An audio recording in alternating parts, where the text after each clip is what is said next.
Hello everyone, welcome to all of you. तो जैसे कि आप सभी को पता है, हमने अपने पिछले वीडियो में यूट्यूब पे नोटिफिकेशन दिया था कि हम लोग बहुत जल्दी क्रैश कोर्स स्टार्ट करने वाले हैं।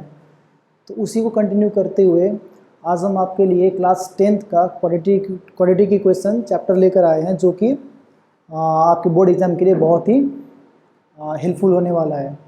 अगर हेल्पफुल इन द सेंस बोलो तो इससे करीब 5 to 6 मार्क्स आप उम्मीद कर सकते हैं एग्जाम में।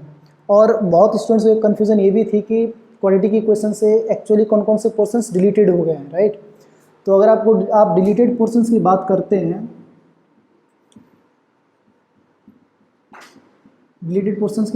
हैं, तो इसमें ऐसा कुछ सिग्निफिकेंट डिलीशन नहीं हुआ है। एक कंप्लीटिंग स्क्वायर्स मेथड होता है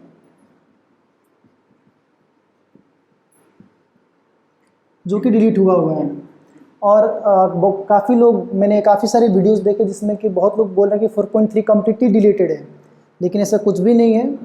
4.3 के लिंग्विस्टिक लैंग्वेज प्रॉब्लम जो है वो आ सकते हैं आपको। और दूसरी एक कंप्लीटिंग स्क्वायर से रिलेटेड जितने भी क्वेश्चन है बस वो डिलीटेड है ना।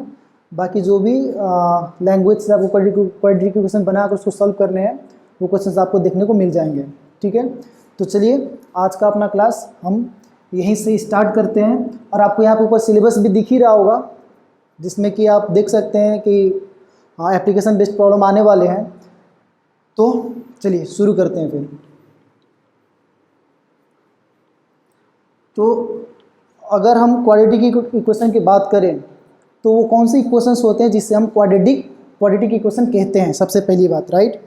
तो जिस किसी भी इक्वेशन का अगर डिग्री 2 हो, डिग्री कहने का मतलब मेरा, अगर किसी भी इक्वेशन में वेरिएबल्स होते हैं उसके अगर हाईएस्ट डिग्री 2 हो तो वो फिर क्वाड्रेटिक इक्वेशन कहलाता है।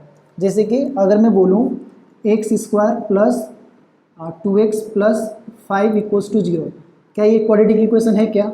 सबसे पहले तो बिल्कुल क्वाड्रेटिक इक्वेशन है, क्योंकि इसका हाईएस्ट डिग्री जो है वेरिएबल x है, वेरिएबल का हाईएस्ट डिग्री क्या है? 2 है। डिग्री तो 1 यहाँ पे भी है, लेकिन हाईएस्ट डिग्री क्या है? 2 है कि नहीं? तो ये क्या हो जाएगा? बिल्कुल क्वाड्रेटिक इक्वेशन इसे कह सकते हैं, है ना, ये चीज़ है। अब दूसरी चीज़ की अगर हम बोल दें यहाँ पे x प्लस 5 इक्वल्स टू 0, तो क्या ये क्वाड्रेटिक इक्वेशन है क्या? तो बिल्कुल क्वाड्रेटिक इक्वेशन नहीं है। क्यों? क्योंकि इसका हाईएस्ट डिग्री जो इस इक्वेशन में ये 1 है, राइट। अब दूसरा एक डाउट निकल के ये भी आता है, क्या sir x² plus 5 quadratic equation है क्या? तो ये x² प्लस 5 जो है ये इक्वल्स टू 0 अगर ये रहे तो ये क्वाड्रेटिक इक्वेशन बिल्कुल है, क्योंकि हमने क्या बोला था, क्वाड्रेटिक इक्वेशन वो होते हैं जिसके डिग्री हाईएस्ट डिग्री 2 होता है, राइट। तो यहाँ पे तो हाईएस्ट डिग्री 2 है, अब 1 हो ना उससे क्या फ़र्क पड़ता है, हाईएस्ट डिग्री तो 2 है ना, इसीलिए ये क्या हो गया? क्वाड्रेटिक इक्वेशन हो गया। तो इसको मैं QV से डिनोट कर देता हूँ, ठीक है, ये चीज़ें। अब इसके साथ अगर हमें देखना होगा कि क्वाड्रेटिक इक्वेशन का स्टैंडर्ड फॉर्म क्या होता है ना, क्वाड्रेटिक इक्वेशन का स्टैंडर्ड फॉर्म क्या होता है, ठीक है। तो स्टैंडर्ड फॉर्म अगर अब मैं यहीं पे बगल में लिख देता हूँ, standard form of quadratic equation. QV का मतलब क्वाड्रेटिक इक्वेशन आप लोग समझ लीजिए, ठीक है। वो होता है ax² plus bx plus c is equals to 0, जहाँ पे a नॉट इक्वल्स टू 0 होना चाहिए। ये a नॉट इक्वल्स टू 0 क्यों है पता है क्या? क्योंकि अगर किसी भी केस में अगर a 0 हो गया, मतलब अगर x² का कोफिशिएंट a 0 हो गया, तो फिर ये कभी भी क्वाड्रेटिक हो ही नहीं सकता। आप खुद एक बार सोच कर देखो, अगर a 0 हो गया तो ये 0 मल्टीप्लाइड बाई x² ये कम्प्लीटली 0 हो जाएगा चीज़ें। अगर ये 0 हो गया तब तो फिर हाईएस्ट डिग्री का जो हमने 2 जो बोला था वो 2 तो खत्म हो गया ना जी। अगर 2 ही नहीं रहेगा तो फिर कैसे क्वाड्रेटिक इक्वेशन कहेंगे इसे, है ना। इसीलिए ये a नॉट इक्वल्स टू 0 हमें बोला जाता है, ठीक है। अब आगे अगर हम बात करें, एक बात तो पहली बात तो ये कि अगर हमें पता चल जाए कि ये क्वाड्रेटिक इक्वेशन है, उसके बाद क्या क्या क्वेश्चंस बनते हैं। तो हमें क्वेश्चंस नॉर्मली पूछे जाते हैं कि क्वाड्रेटिक इक्वेशन के रूट्स पता करो। तो रूट्स क्या होते हैं? जैसे कि इसको सॉल्व करने के बाद x के पॉसिबल वैल्यूज़ क्या क्या हैं, उन्हीं को हम लोग कहते हैं रूट्स, है ना, या फिर वैल्यूज़ ऑफ x। तो अगर हाईएस्ट डिग्री 2 है, राइट, अगर हाईएस्ट डिग्री 2 है तो x के मैक्सिमम पॉसिबल वैल्यूज़ 2 वैल्यूज़ होते हैं, है ना। अगर उन 2 वैल्यूज़ को अगर हम अल्फ़ा और बीटा अगर मान लेते हैं, राइट, इसको फर्स्ट रूट मान लीजिए और इसको सेकेंड रूट मान लीजिए।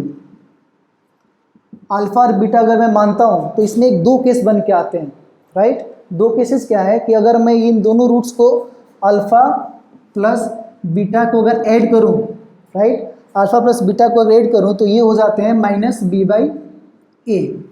ठीक है, इस चीज़ को आपको ध्यान में रखना होगा हमेशा, क्योंकि क्वेश्चंस बनते हैं इस चीज़ से, है ना, इस चीज़ से क्वेश्चंस बिल्कुल बनते हैं और बिल्कुल आप क्वेश्चंस एक्सपेक्ट भी कर सकते हैं। दूसरी चीज़ अल्फा इंटू बीटा, राइट, ये हो जाता है आपका सी बाई ए।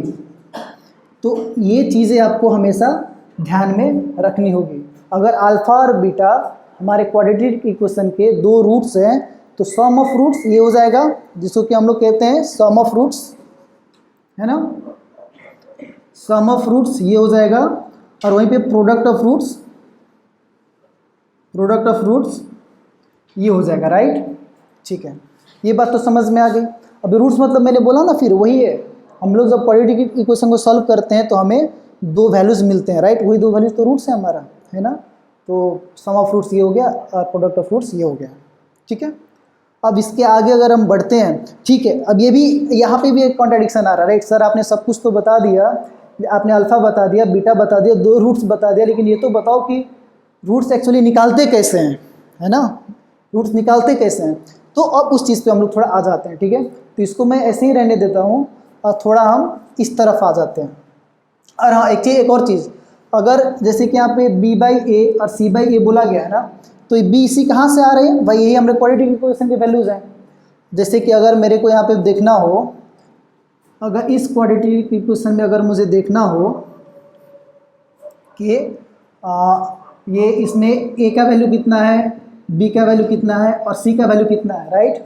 तो आप स्टैंडर्ड इक्वेशन के साथ कंपेयर कर लीजिए, आपको यहाँ पे दिख जाएगा कि एक्स स्क्वायर के कोफिशिएंट में जो होता है उसे हम a कहते हैं, x के कोफिशिएंट में जो होता है उसे हम b कहते हैं, और जो वैल्यूज कांस्टेंट बच जाता है उसे हम c कहते हैं, राइट, लास्ट वाला।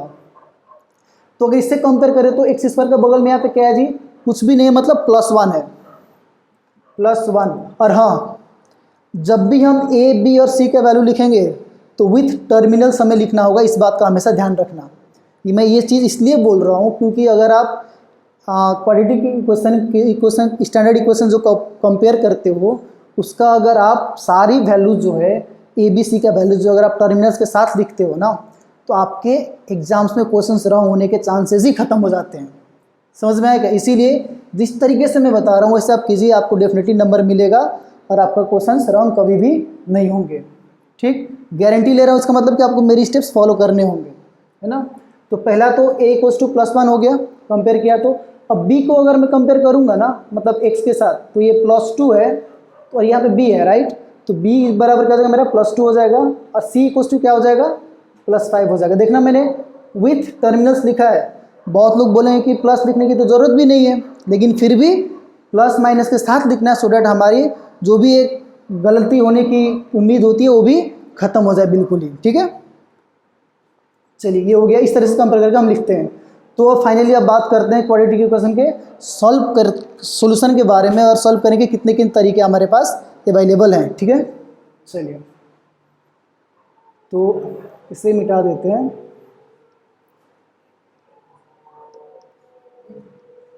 और सबसे पहला चीज़ तो हम यहाँ पे एक इक्वेशन ले लेते हैं, राइट। जैसे मानिए कि x² + 4x + 2, 4x + 2 नहीं, 4x + 4 = 0 है, मान लीजिए एक इक्वेशन दिया हुआ है। अब इसको हमें सॉल्व करना है। ठीक है, इस चीज़ को सॉल्व करना है, और इस चीज़ को सॉल्व करने के लिए हम हेल्प लेंगे different methods of solving quadratic equation के टाइप्स। ठीक है, तो सबसे पहले चीज़ देख लेते हैं उसमें क्या क्या आता है। अगर ये क्वाड्रेटिक इक्वेशन है कि नहीं, सबसे पहले ये चेक कर लीजिए। तो इसके वेरिएबल्स के सबसे हाईएस्ट पावर कितना है, 2 है। तो ये तो क्वाड्रेटिक इक्वेशन है, इसमें कोई दिक्कत नहीं है। अगर एक बार ये क्वाड्रेटिक इक्वेशन हो गया है ना, तो फिर इसको सॉल्व करने के डिफरेंट मेथड्स मैं यहाँ पे लिख देता हूँ। सबसे पहला होता है फैक्टराइजेशन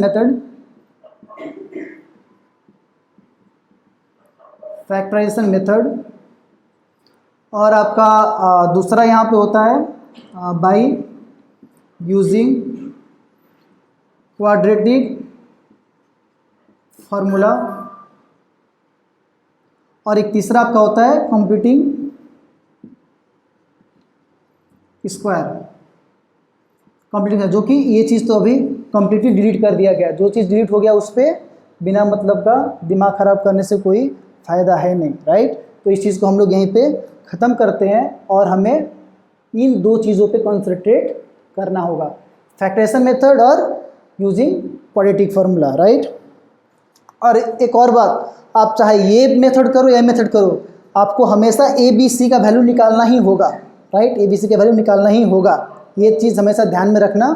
और आज हम क्या करने वाले हैं, ये x² + 4x + 4 = 0 को इन दोनों मेथड से सॉल्व करके बताएंगे कैसे सॉल्व कर सकते हैं, और अलग अलग पहले इन दोनों के बारे में भी थोड़ा सा डिस्कशन हम कर लेते हैं, ठीक है। चलिए तो standard form of quadratic equation जो है इसको तो हम ऐसे ही रहने देते हैं, और आगे ये फैक्टराइजेशन मेथड का हम एक बार देख लेते हैं कि फैक्टराइजेशन मेथड एक्चुअली होता क्या है, ठीक है।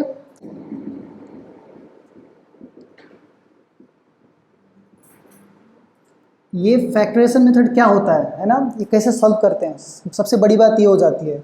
तो हम क्या करते हैं, पहले इस इक्वेशन को यहाँ पे लेकर आ जाते हैं, x² + 4x + 4 = 0, राइट। इस इक्वेशन को हम यहाँ पे लेकर आ गए। अब हमें क्या करना है कि इसको ABC के साथ कंपेयर करना है, राइट। AB के साथ कंपेयर कीजिए, तो आपको कंपेयर करने के बाद क्या मिलेगा, comparing with standard form of quadratic equation we get, क्या क्या मिला जी, हमें मिल जाएगा A = अब एक चीज़ यहाँ पे, standard form of quadratic equation AX² + BX + C = 0, है ना। तो यहाँ पे x² का कोफिशिएंट क्या आ गया भाई, +1 आ गया। याद रखना, मैंने एकदम इस चीज़ को बहुत प्रेशर देकर बोला था कि टर्मिनल्स के साथ प्लस या माइनस लिखना है, जो भी यहाँ पे दिया रहेगा, है ना। तो अभी A = +1 दिया हुआ है तो हम +1 लिख रहे हैं। अब B बराबर क्या आएगा, +4, C बराबर क्या आ जाएगा, +4, राइट। काफ़ी चीज़ें क्लियर है ना। तो फैक्टर्स इतना स्टेप्स तो दोनों मेथड के लिए करना है, राइट।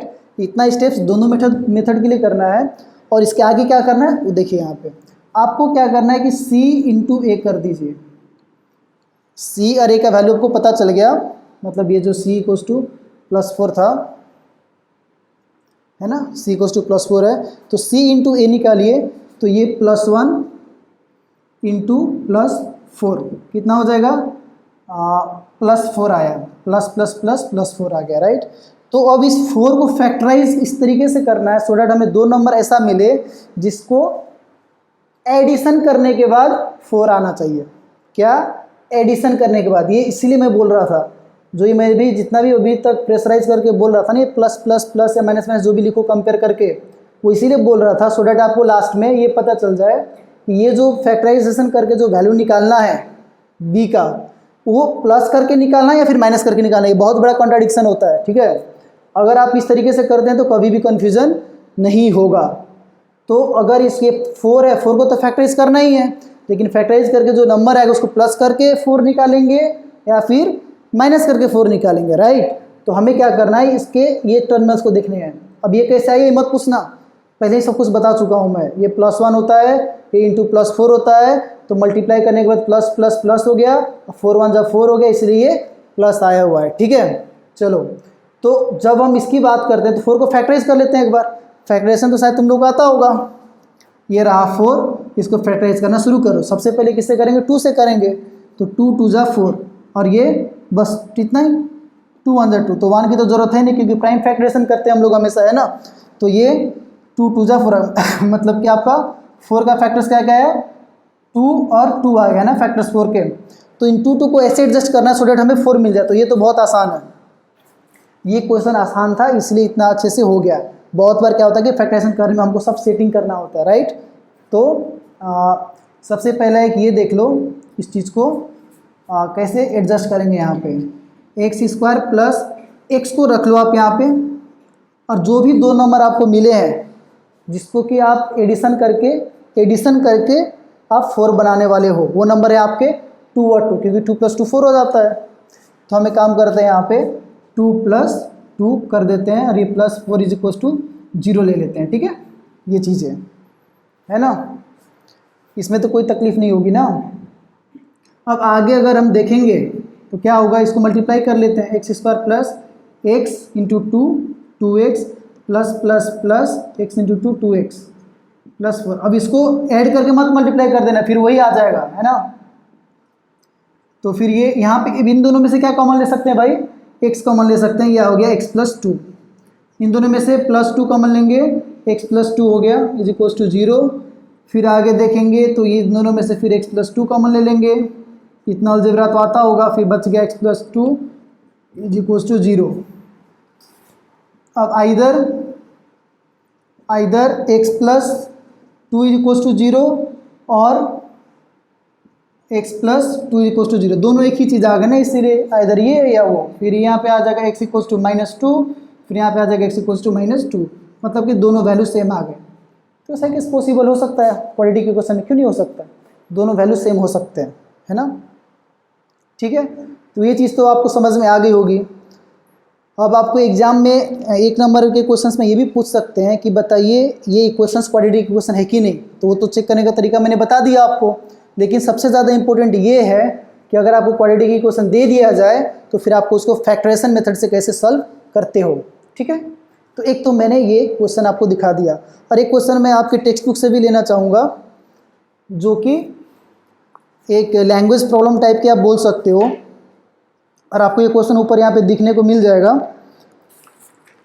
उसको मैं यहाँ पे ऊपर डाल दूँगा इस चीज़ को। तो एक क्वेश्चन हम लोग दे लेते हैं अभी के लिए। हाँ, find two consecutive positive integers sum of which squares is 365। ये आपका क्वेश्चन है एक्सरसाइज 4.2 का क्वेश्चन नंबर 4 है। ठीक है, एक्सरसाइज 4.2 का क्वेश्चन नंबर 4 है, जो कि ये बोल रहा है, आपको क्वेश्चन ऊपर देखने को मिल रहा होगा, find 2 consecutive positive integers sum of which squares is 365। ठीक है, चलो इसको सॉल्व करते हैं। और इसमें मेथड नहीं बोला है, ठीक है ना, इसमें कोई मेथड नहीं बोला है। तो फिर हम क्या करते हैं, अपना फैक्टराइजेशन मेथड अभी हमने पढ़ा है, तो फैक्टराइजेशन मेथड से ही काम शुरू करते हैं। ठीक है, चलो आ जाओ।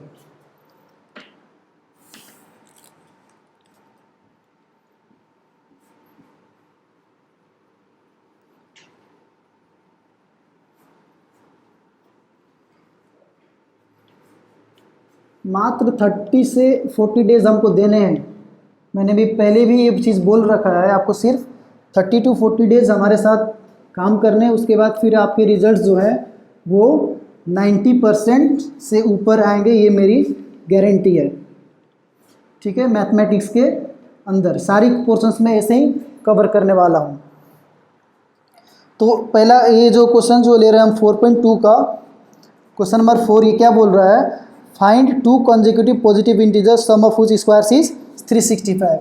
तो let the 2 consecutive numbers be, एक को मैंने मान लिया x और दूसरा हो गया मेरा एंड x + 1।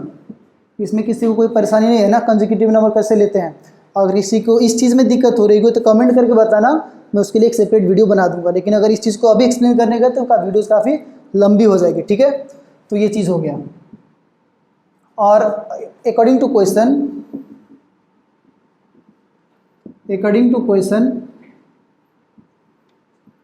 में क्या बोल रहा है, x का आप स्क्वायर ले लो प्लस x + 1 का स्क्वायर ले लो, सम ऑफ व्हिच स्क्वायर्स इज 365। ठीक है, 365। चलो ये रहा आपका बुक का टेक्स्ट बुक का क्वेश्चन। इसको आप थोड़ा सॉल्व कर लेते हैं। सॉल्व कर रहे हैं कैसे, x का स्क्वायर x² प्लस x + 1 का होल स्क्वायर a + b का होल स्क्वायर, जो कि होता है a² + 2ab + b², राइट। उसको इस तरह में अगर रखेंगे इसके लिए, तो a² + 2ab मतलब कि x × 1 2x हो गया, प्लस 1 का स्क्वायर 1 आ गया, राइट, = 365। अब नेक्स्ट अगर आगे देखोगे आप, तो ये x² + x² 2x² हो गया, प्लस 2x, और ये चीज़ अगर इधर आएगा तो +1 - 365 इक्वल्स टू 0। क्यों 0 इधर लेकर आ रहे हैं? क्योंकि हमें स्टैंडर्ड फॉर्म से कंपेयर करना है, राइट। तो आगे क्या हो जाएगा, 2x² + 2x - 364 is equals to 0, right. ये चीज़ आया। अब आपको, आप सबसे पहले ये चीज़ चेक करो कि ये क्वाड्रेटिक इक्वेशन है कि नहीं है। तो डेफिनेटली क्वाड्रेटिक इक्वेशन है। क्यों? क्योंकि जो वेरिएबल है इसका हाईएस्ट डिग्री कितना है जी, 2 है। तो definitely it is a quadratic equation, right. अब इसको हम लोग सॉल्व कैसे करेंगे? फैक्टराइजेशन मेथड से सॉल्व करेंगे, क्योंकि अभी हमने वही चीज़ सीखा है ना। तो चलो आ जाओ।